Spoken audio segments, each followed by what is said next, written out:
कपड़े धोने वाली बहू। शादी के पहले से ही विभा को कपड़े धोने का बड़ा शौक था। कभी नल के नीचे तो कभी तालाब के पास। अरे मेरी नीली वाली लुंगी नहीं दिख रही है। विभा की अम्मा, कहाँ रखी है लुंगी? अरे वो तो विभा ने परसों ही धोकर रखी थी आपकी अलमारी में। देखो वहीं होगी। वो ना मैंने आज धो दी, मुझे लगा कि गंदी हो गई होगी। अरे कैसे गंदी हो गई थी? उसे तो मैंने पहना भी नहीं। हे भगवान, इस लड़की के कपड़े धोने की आदत से परेशान हो गया हूँ मैं। जितना तो घर में राशन नहीं आता, उससे कहीं ज्यादा डिटर्जेंट पाउडर का खर्चा है। इसकी शादी करवा दो, शादी। जाए अपने घर में ही करे काम, फिर चाहे घर के कपड़े धोने हो या पूरे गांव के। हाँ ठीक बोल रही हूँ, देखता हूँ मैं कोई लड़का। वो दिन भी आ जाता है जब विभा को देखने लड़के वाले आ जाते हैं। लड़की मुझे अच्छी लगी। होने वाली सास कहती है, बेटी अगर कुछ पूछना है तो पूछ लो। वैसे तो हमारी लड़की बहुत ही शर्मीली है, जो बोल दो वो मान लेती है, इसे क्या पूछना होगा। अरे कैसी बात कर रही हो माँ, मुझे इन लोगों के घर रहना है, सवाल तो कई है। हाँ हाँ बेटा, पूछ लो ना, क्या पूछना है। आप लोगों के घर कपड़े कौन धोता है? सास का मुंह बन जाता है।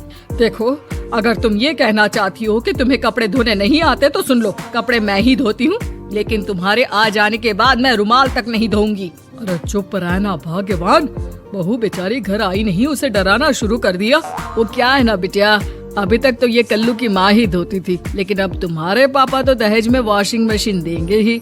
तभी विभा की माँ बोल पड़ती है, सवाल भी पूछा तो क्या। वैसे भाई साहब, मशीन की तो फिर भी कपड़े धोने की कैपेसिटी होती है। मतलब जो बिटिया दे रहे हैं ना विभा, इसे कपड़े धोने का बहुत शौक है। ये आप लोगों के क्या, आस पड़ोस गांव मोहल्ले सबके कपड़े धो दे और उफ तक ना करे।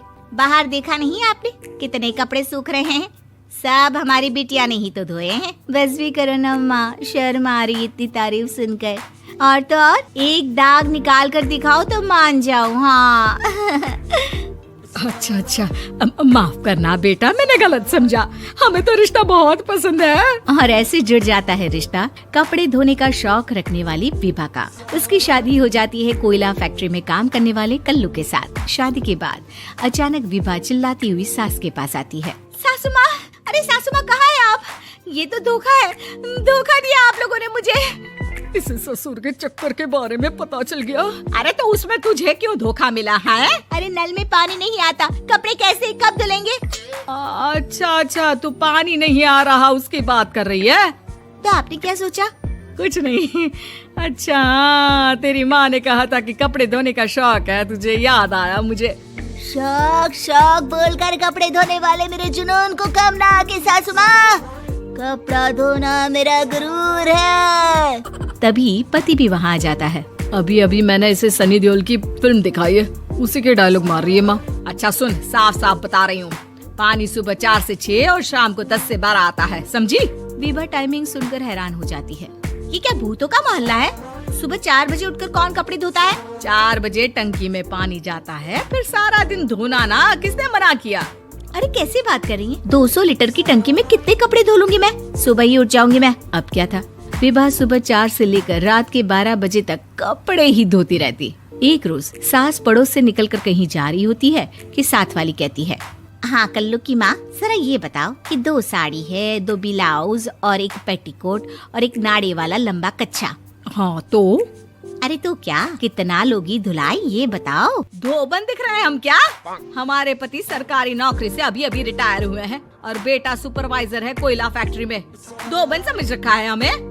हाय रे कल्लू की अम्मा, माफ कर दो, वो तो मोहल्ले में यही सब बता रहे थे कि तुमने बहू को कपड़ा धुलवाने के काम में लगा दिया है। सास को पड़ोसन की बात सुनकर गुस्सा आ जाता है। वो घर पहुंचती है जहां घर के बाहर ही इतने सारे कपड़े सूख रहे होते हैं जितने कि किसी धोबन के घर पर। अरे ओ कल्लू की दुल्हन, बाहर निकल।